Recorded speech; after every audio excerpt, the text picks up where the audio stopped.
Assalamualaikum warahmatullahi wabarakatuh.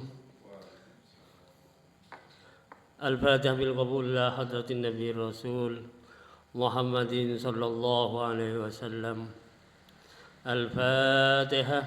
A'udzu billahi minasy syaithanir rajim. Bismillahirrahmanirrahim. Alhamdulillahi rabbil alamin. Ar-Rahmanir Rahim. Maliki yaumiddin. Iyyaka na'budu wa iyyaka nasta'in. Ihdinas siratal mustaqim. Siratal ladzina an'amta 'alaihim ghairil maghdubi 'alaihim waladdallin. Amin. Allahumma salli wa sallim wa barik alaihi wa ala alihi. Allahumma salli ala Muhammad.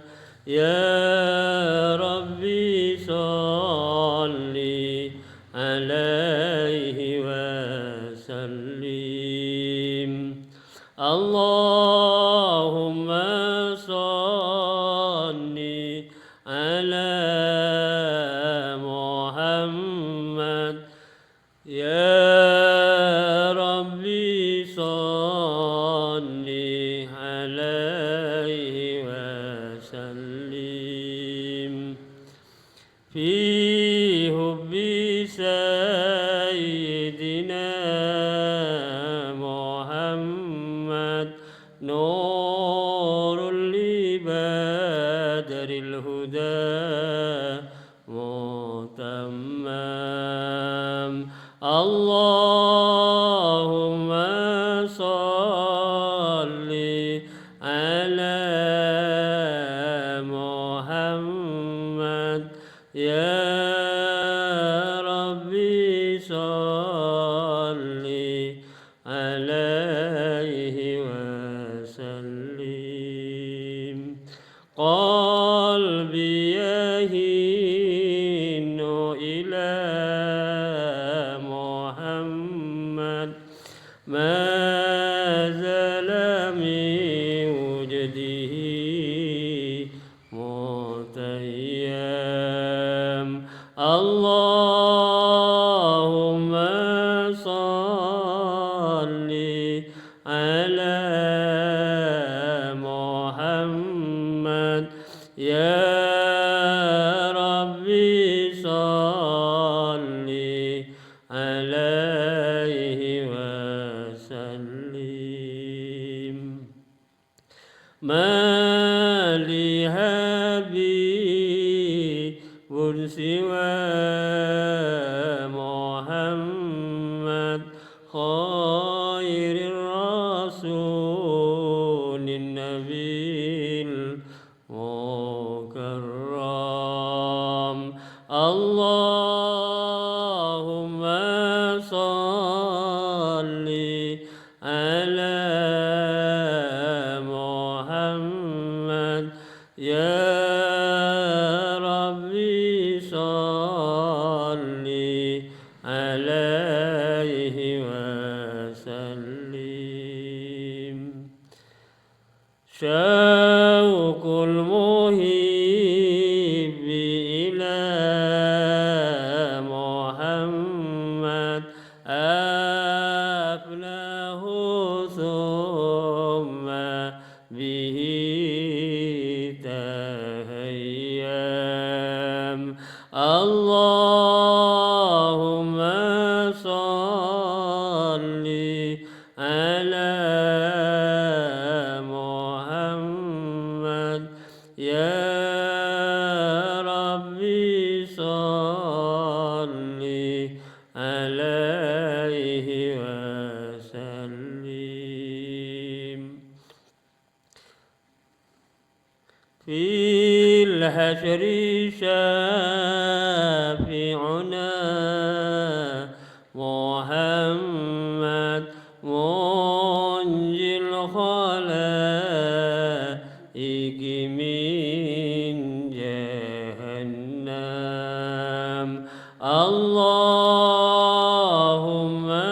صل على محمد يا ربي صل عليه وسلم. ميلاد سيدنا محمد أم القرى بلد معظم. اللهم صل على محمد يا ربي صل عليه وسلم. أحيا الدجى زمنا محمد مولاه سلمه وكلم.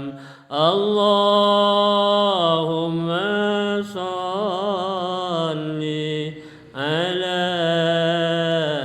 محمد يا ربي صل عليه وسلم. أدعوك أحمد يا محمد يا سيد الرسل المقدم. اللهم صل على محمد يا ربي صل عليه وسلم. اشفع إلى الله يا محمد يوم القيامة كي أنعم. اللهم صل على محمد يا ربي صل عليه وسلم. اللهم صل وسلم وبارك عليه وعلى آله. الجنة ونعيمها سعد لمن يصلي ويسلم ويبارك عليه وعلى آله. أتر اللهم قبره الكريم بعرف شديد من صلاة وتسليم. اللهم صل وسلم وبارك عليه وعلى آله. Mudah-mudahan dengan bacaan salawat Nabi kita semua nanti mendapatkan syafaat dari Rasulullah Sallallahu Alaihi Wasallam, dan mudah-mudahan kita besok di akhirat bisa berkumpul bersama Nabi Muhammad, para nabi-nabi yang lain, para siddiqin, para syuhada, para solihin, para ulama. Akhirnya kita semua oleh Allah dimasukkan ke dalam surganya yang penuh dengan nikmat. Amin Allahumma amin. Hadirin hadirat yang berbahagia, alhamdulillah pada malam ini kita bisa hadir lagi di Langgar Hidayah Kauman dalam keadaan sehat walafiat. Semoga pertemuan malam ini senantiasa mendapat tambahan rahmat dan nikmat berupa ilmu pengetahuan agama khususnya oleh Allah Subhanahu wa taala, dan kita juga bisa mengamalkan hasilnya nanti kita terima di sisi Allah Subhanahu wa taala. Amin Allahumma amin. Hadirin hadirat yang saya muliakan, bahwa malam ini melanjutkan hikmah bulan Rajab yang minggu kemarin dimulai. InsyaAllah malam ini kami lanjutkan. Pertama saya menyampaikan firman Allah Subhanahu wa taala, "Wa may yu'azzim sya'irallah fa innaha min taqwal qulub." Dan barang siapa yang mengagungkan dan menghormat, memuliakan syiar-syiar agama Allah, maka hal itu bagian daripada takwa dari hati, termasuk hati kita semua. Karena kita pada malam ini senantiasa menjunjung tinggi dan mengagungkan tentang peristiwa Isra Mi'raj Nabi Muhammad SAW. Bagian dari syiar agama adalah pelaksanaan Isra Mi'raj yang dilaksanakan oleh Nabi Muhammad 15 abad silam itu. Minggu kemarin sudah disampaikan diantaranya perjalanan Nabi Muhammad dari Mekah menuju ke Masjidil Aqsa, Palestina itu.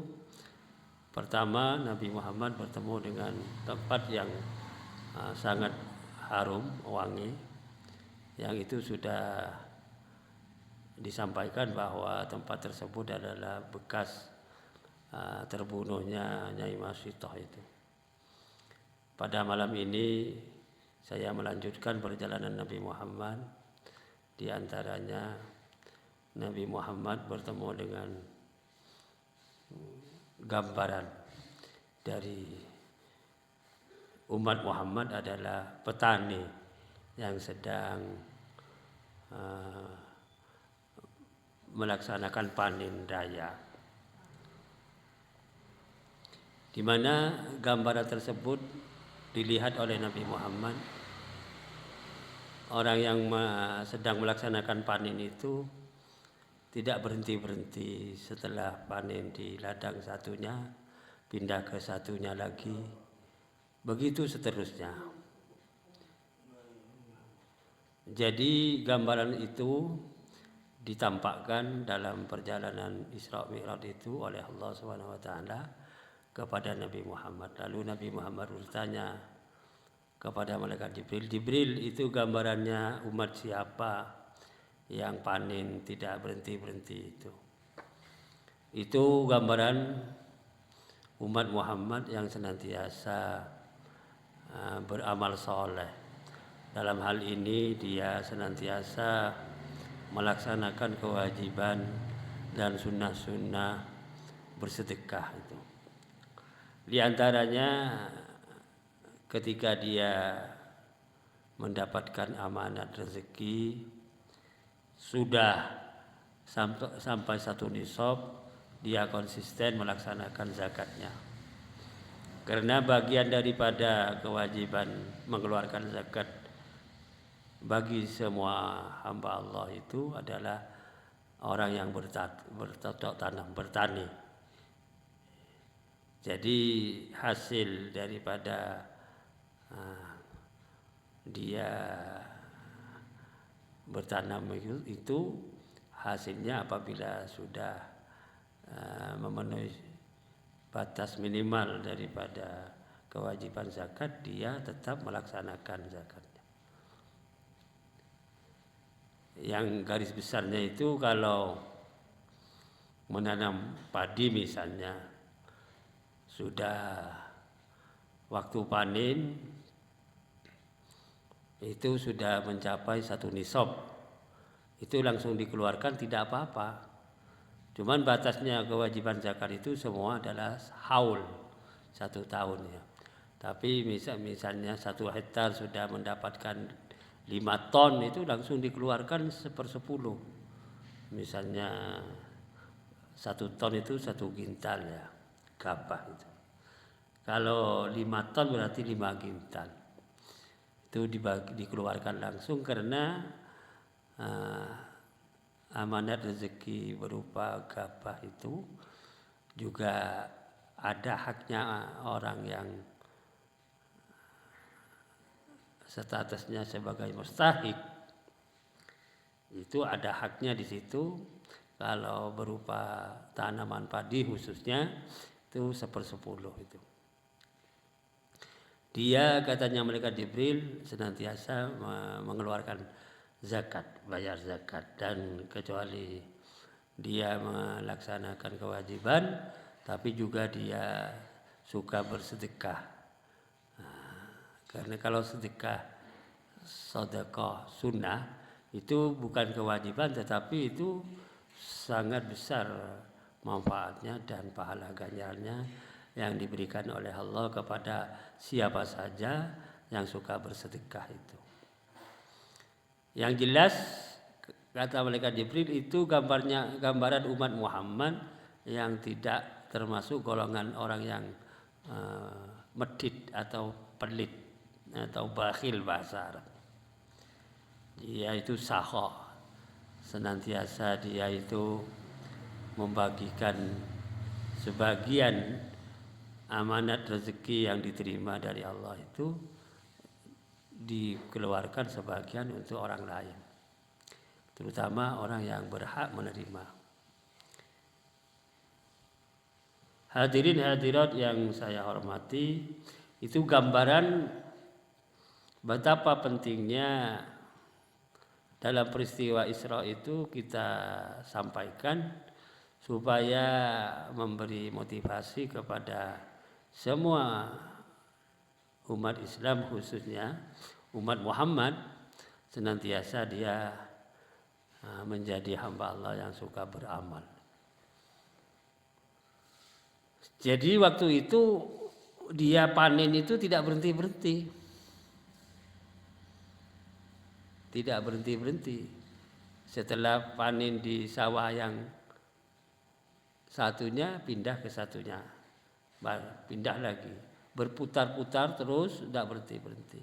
Akhirnya Nabi bertanya seperti tadi, dijawab oleh malaikat Jibril, itulah gambaran umat Muhammad yang senantiasa suka bersedekah itu. Kecuali dia melaksanakan kewajiban zakatnya, tapi memang orangnya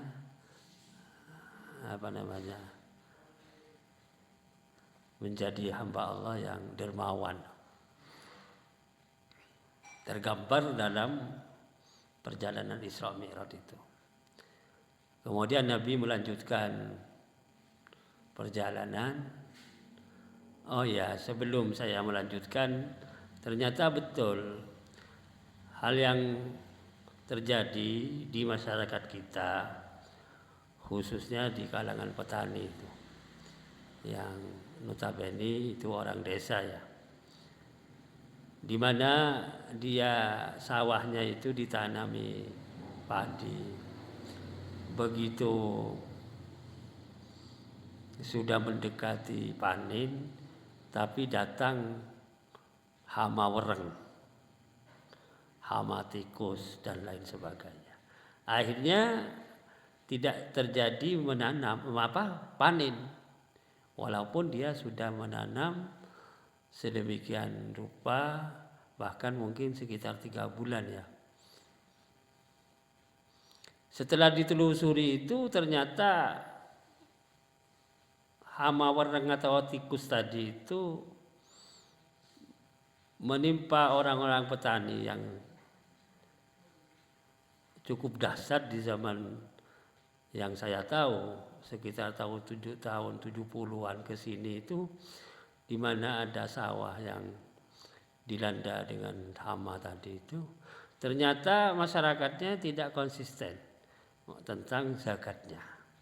Setelah ditelusuri, zakatnya itu disepelekan. Dengan kata lain, tidak dilaksanakan sesuai dengan aturan agama. Jadi memang bagian daripada sanksi yang Allah berikan kepada petani itu karena mereka melanggar aturan syariat sebetulnya. Hama yang menimpa sawah-sawah yang siap dipanen tadi itu ternyata setelah ditelusuri secara detail mereka itu mengabaikan kewajiban mengeluarkan zakat. Pernah di bagian wilayah Surakarta ini yang saya tahu dulu di daerah ini Baki ke sana, jadi Ngerden namanya, ke daerah Delanggu ya. Itu saya ngisi pengajian di sana, mereka cerita sedemikian rupa tentang hama tikus itu. Setelah saya cek langsung orang-orang yang bersangkutan yang kena sawahnya kena hama tikus itu, ternyata memang jawabnya mereka tentang zakat itu tidak dilaksanakan. Hadirin hadirat yang berbahagia, jadi ini menjadi pelajaran bagi siapa saja yang menerima amanat berupa rezeki. Yang tergambar tadi adalah petani. Ada juga mungkin tentang kewajiban kita melaksanakan kewajiban zakat perdagangan. Perdagangan yang seperti kalau di sini di Kelewer ya. Ini pedagang-pedagang itu harus kalau bisa itu diberi pemahaman tentang bagaimana kewajiban sebagai orang Islam untuk melaksanakan zakat tadi. Supaya perjalanan mereka berdagang itu tidak terhambat oleh gangguan-gangguan krisis ekonomi lah. Kalau sekarang bermacam-macam gangguan sifatnya yang secara global itu mungkin karena memang pelaku-pelaku ekonomi terutama perdagangan, pebisnis itu tidak konsisten melaksanakan kewajiban itu. Jadi dari sisi agama perlu ditelusuri bukan hanya terjadinya sebab kenapa ada peperangan di berbagai negara mengganggu tentang ekonomi dalam negeri misalnya. Karena memang khususnya di dalam negeri itu banyak orang Islam yang meremehkan tentang kewajiban zakat itu. Ini yang perlu dianui. Ini dalam di sisi agama. Hadirin hadirat yang berbahagia, kemudian Nabi Muhammad melanjutkan perjalanan Isra itu belum sampai Masjidil Aqsa. Nabi Muhammad itu bertemu dengan seseorang yang bibirnya itu digunting. Digunting sendiri, begitu digunting kembali lagi digunting lagi. Tidak berhenti-berhenti bergunting bibirnya sendiri. Lalu Nabi Muhammad itu bertanya kepada malaikat Jibril, Jibril itu gambarannya umat siapa? Kok bibirnya digunting sendiri?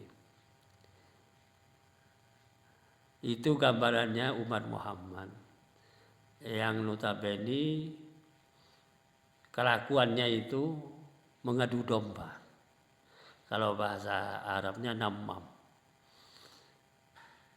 Mengadu domba suatu kelompok atau kampung sini ke kampung utara sana. Persoalan di sini berkaitan dengan kampung utara dibawa ke utara. Utara dibawa ke sini lagi. Dari timur ke barat. Pokoknya dia namam. Mengadu domba. Yang termasuk diantaranya biasa ngerasani. Ini memang menjadi. Ini gambaran umat Muhammad yang kerjaannya itu mengadu domba. Itu tergambar waktu Nabi Muhammad Isra dari Masjidil Haram menuju Masjidil Aqsa itu banyak ibarat atau gambaran-gambaran yang Allah tampakkan kepada Nabi Muhammad. Termasuk orang yang suka mengadu domba tadi. Supaya daerah yang diadu itu atau kampung yang diadu itu tidak kondusif gitu. Tidak aman, bahkan bertengkar ya. Kisruh lah. Ya perlu saya sampaikan berkaitan dengan orang statusnya yang namam tadi itu bukan cuman secara spesifik dia person atau kelompok, tapi juga ada lembaga atau apa itu kalau di sini disebut wartawan. Nah ya ini kalau gawiani cuman cari materi supaya mengadu domba itu namam juga itu wartawan ya yang mengisi lembaran surat kabar lah yang kalau kemarin rame ya surat kabar itu setelah ada ini HP sudah begitu kurang begitu laris ya.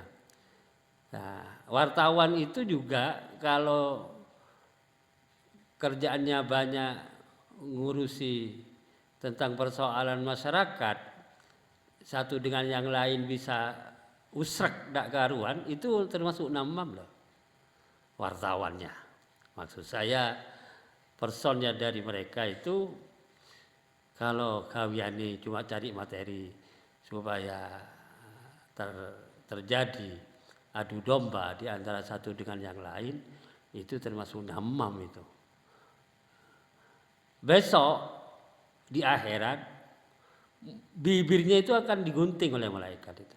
Karena waktu Rasulullah Isra itu tergambar sedemikian rupa sampai Nabi heran dan tanya kepada malaikat Jibril, itu gimana Jibril?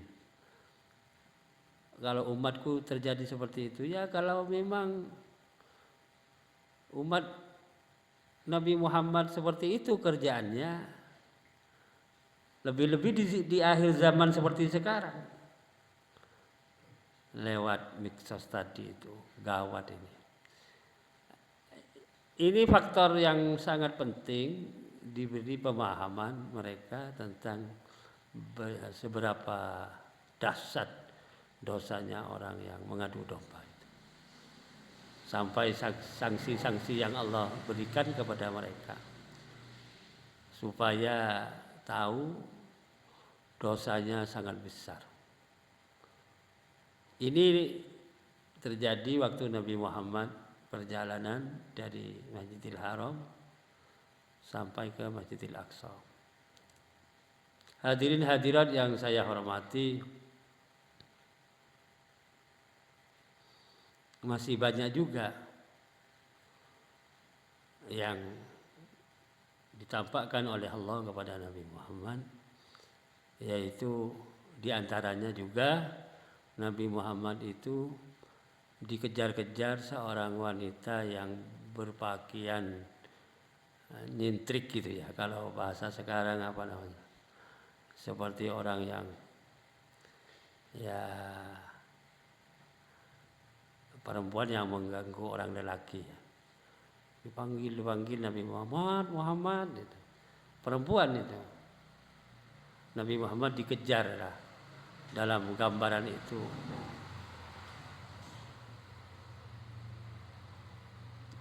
Lalu Nabi Muhammad tanya kepada malaikat Jibril, itu gambarannya umat siapa Jibril?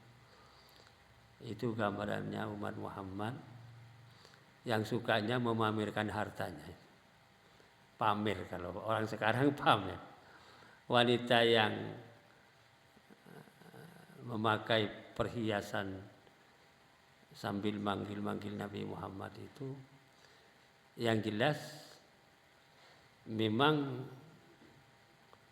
pada peristiwa perjalanan Nabi Muhammad dari Mekah ke Masjidil Aqsa itu Allah Ta'ala memberi gambaran banyak sekali. bukan hanya Nyai Masito, bukan hanya orang yang suka beramal, bukan hanya orang yang menjadi pengadu domba tadi, tapi diantaranya yang hidupnya umat Muhammad beragama Islam, tapi sukanya memamer-pamerkan hartanya. Harta itu tidak usah dipamer-pamerkan, tapi dilaksanakan sesuai dengan aturan agama. Kalau mau dipakai sendiri sesuai dengan kebutuhannya saja. Selebihnya itu digunakan untuk orang lain. Itu harta yang sebetulnya diamanatkan oleh Allah kepada manusia termasuk umat Muhammad. Yang terakhir, Nabi Muhammad itu juga di dalam perjalanan dari Mekah ke Masjidil Aqsa, Nabi Muhammad melihat orang yang sedang berenang. Renang di kolam renang, ya, di kolam renang. Kebetulan airnya itu berupa darah itu. Nah, tapi dia renang di situ, di kolam darah tadi itu. Yang dipegang tangan kirinya, tangan itu sambil merenang itu daging yang busuk itu. Jadi digambarkan kepada Nabi Muhammad orang yang sedang renang di kolam renang darah tadi itu, oleh Nabi Muhammad ditanyakan kepada malaikat Jibril, Jibril itu gambarannya umat siapa berenang di kolam renang darah yang sambil tangannya megang bangkai tadi dimakan. Itu Muhammad, gambaran umat Muhammad yang kawian itu makan barang haram. Tidak peduli itu, makanan yang penting enak kan gitu. Ini halal apa haram, pokoknya sikat saja. Lebih-lebih sekarang kalau negara kita itu diliputi dengan istilah koruptor-koruptor ini. Ya itu nanti tergambar seperti yang ditampakkan oleh Allah kepada Nabi Muhammad waktu Isra. Dia itu nanti seperti orang yang berenang di kolam renang darah sambil megang bangkai tadi. Bangkainya dimakan. Coba. Ya kayak itu gambarannya. Jadi hidupnya tergeliur dengan dunia, tidak peduli ini halal, ini haram apa gimana, walhasil sikat saja. Nah ini naudzubillah min dzalik. Alhamdulillah kita masih ada waktu untuk bertaubat lah begitu. Kalau memang kita ini tidak peduli, tapi insya Allah kalau orang yang suka mengikuti keterangan-keterangan, nasihat-nasihat, insya Allah ada perhatian. Dan tidak terpicu, tergiur dengan harta yang kalau tidak jelas itu ya pilih. Kita tidak punya kan gitu kalau orang yang tahu agama. Tapi kalau sana justru yang penting sekarang, besok itu besok. Ya tergambar dalam perjalanan Nabi orang yang sedang renang di kolam renang darah tadi. Naudzubillah min dzalik. Mudah-mudahan kita dilindungi oleh Allah jauh dari hal-hal yang disebut tadi, yang negatif tadi itu. Mudah-mudahan kita oleh Allah ditunjukkan ke jalan yang lurus, yang benar. Melangkah hidup di dunia itu kan sebentar juga, tapi yang lama kan besok di akhirat.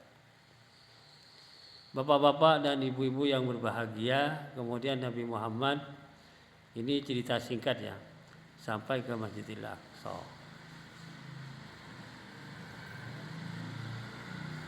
Di sana Nabi Muhammad dalam riwayat itu disambut oleh para nabi-nabi terdahulu di dalam masjid itu. Dari mulai zaman Nabi Adam. Karena yang ngawal Nabi Muhammad itu malaikat Jibril dan malaikat Mikail. Sampai di Masjidil Aqsa ini Nabi Muhammad dipersiapkan untuk Mi'raj namanya. Naik dari Masjidil Aqsa sampai ke Sidratil Muntaha. Sidratil Muntaha itu di langit ketujuh, di atasnya itu namanya Sidratil Muntaha. Tapi di sana Nabi Muhammad dilepas sampai di langit ketujuh, dilepas oleh malaikat Jibril.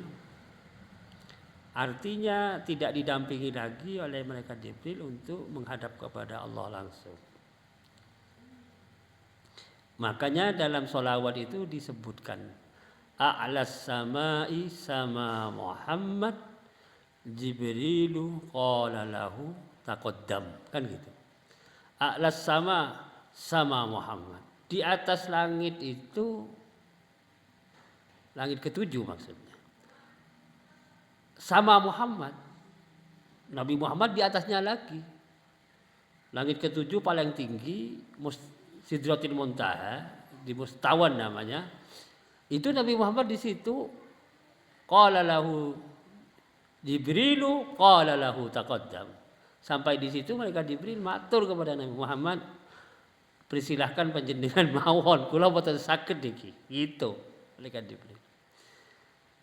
Nah, itu sampai kepada Allah itu malaikat Jibril tidak bisa mengikuti gitulah, tidak bisa dampingin. Langsung ke Sidratil Muntaha. Dalam riwayat begitu. Di situ umpama di sini istilahnya ruangan fifth itu. Fifth itu rof-rof namanya. Ruangan fifth-nya itu rof-rof. Nabi Muhammad langsung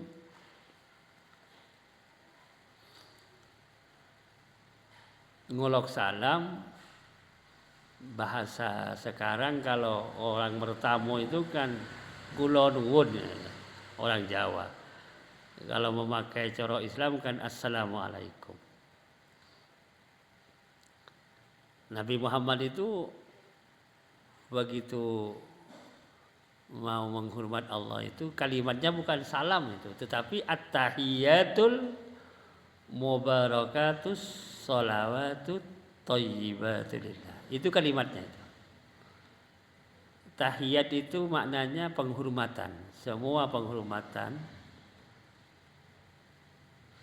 semua barakah kan gitu ya. Semua rahmat, semua yang baik-baik itu kaunjuk dumateng Allah, maksudnya untuk Allah dan memang itu miliknya Allah semua. At-tahiyatul mubarakatus sholawatut thayyibatu lillah. Ada kalimat 4 at-tahiyat, al-mubarakat, as-sholawat, at-thayyibat kan gitu. At-tahiyatul mubarakatus sholawatut thayyibatu lillah. Kaunjuk dumateng Allah. Atau memang semuanya itu yang 4 tadi itu penghormatan, barakah, rahmat dan kebaikan semua itu milik Allah. Bukan bahasa assalamualaikum tapi at-tahiyatul mubarakatus sholawatut thayyibatu lillah.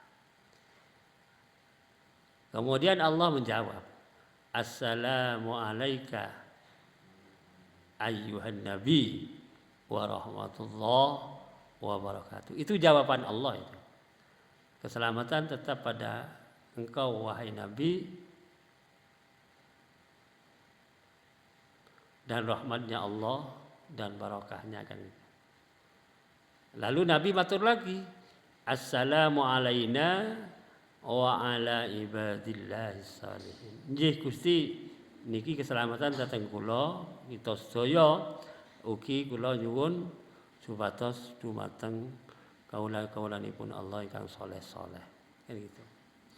Ini kalimat ini diabadikan sampai kiamat, sampai ke akhirat bahkan. Kalimat ini diabadikan dalam Al-Quran, dibaca oleh semua kaum muslimin muslimat sedunia waktu sholat, yang disebut tahiyat tadi. At-tahiyatul mubarakatus sholawatut thayyibatu lillah. Supaya kita tahu ini dari Nabi kepada Allah. Allah menjawab, assalamu alayka ayyuhan nabi wa rahmatullah wa barakatuh. Setelah itu Nabi matur lagi, diterima jawaban dari Allah, assalamu alayna wa ala ibadillahis shalihin.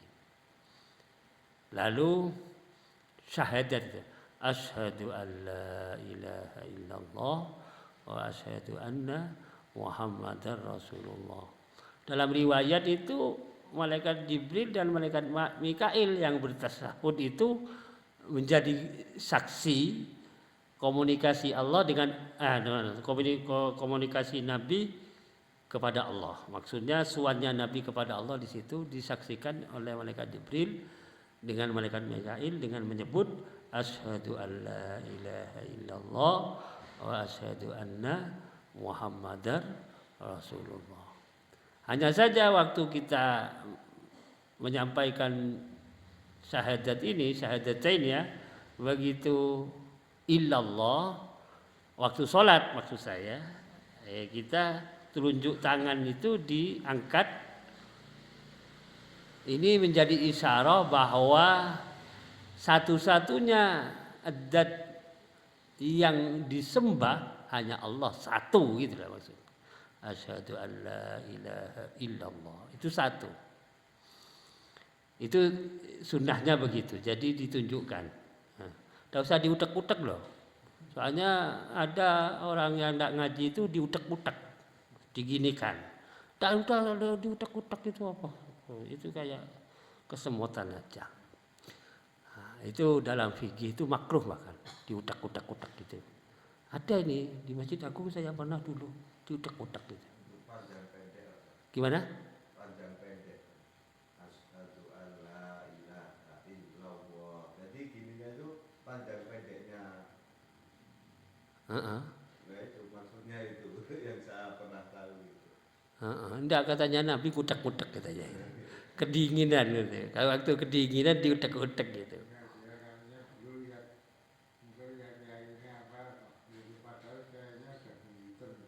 Yang jelas kalau dalam fikih itu ngutek-ngutek ini makruh bahkan.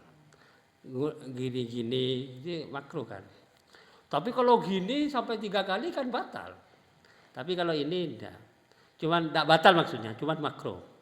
Enggak bagus. Nah, ini disampaikan oleh malaikat Jibril dan Mikail itu kesaksiannya waktu Nabi matur bertahiyat tadi itu. Terus ini rukun sholat posisinya di rakaat akhir itu, tahiyat akhir. Wajibnya, maksudnya wajib diucapkan oleh orang yang sholat, namanya tahiyat akhir. Kemudian setelah itu kewajiban kemudian beda. Baca sholawat. Sholawat paling pendek, Allahumma sholli ala Muhammad, paling pendek. Yang biasa dibaca oleh kita itu sholawat Ibrahim kan. Allahumma sholli ala sayyidina Muhammad wa ala ali sayyidina Muhammad kama shollaita ala sayyidina Ibrahim wa ala ali sayyidina Ibrahim fil alamina innaka hamidum majid. Itu yang paling yang sering dibaca oleh orang yang sholat. Itu bacaan di tahiyat akhir. Setelah tahiyat asyhadu an la ilaha illallah wa asyhadu anna muhammadar rasulullah, terus sholawat, terus baca doa-doa, itu sunnah itu. Namanya sunnah hayat itu. Terus terakhir, bacaan yang terakhir kalau salam pertama, assalamualaikum, paling pendek itu. Warahmatullah sunnah itu, wabarakatuh sunnah. Jadi terus noleh ke kanan itu sunnah itu ya. Wajibnya itu posisi ngolok salam itu posisi dada ke kiblat itu. bukan assalamualaikum itu batal malah. Jadi ngelok salamnya itu posisi dada ke kiblat. Assalamualaikum warahmatullahi wabarakatuh, tidak apa-apa gini. Tapi assalamualaikumnya sudah. Jadi dua kata assalamualaikum itu wajibnya. Kalau yang ke kiri, noleh ke kiri itu sunnah sudah.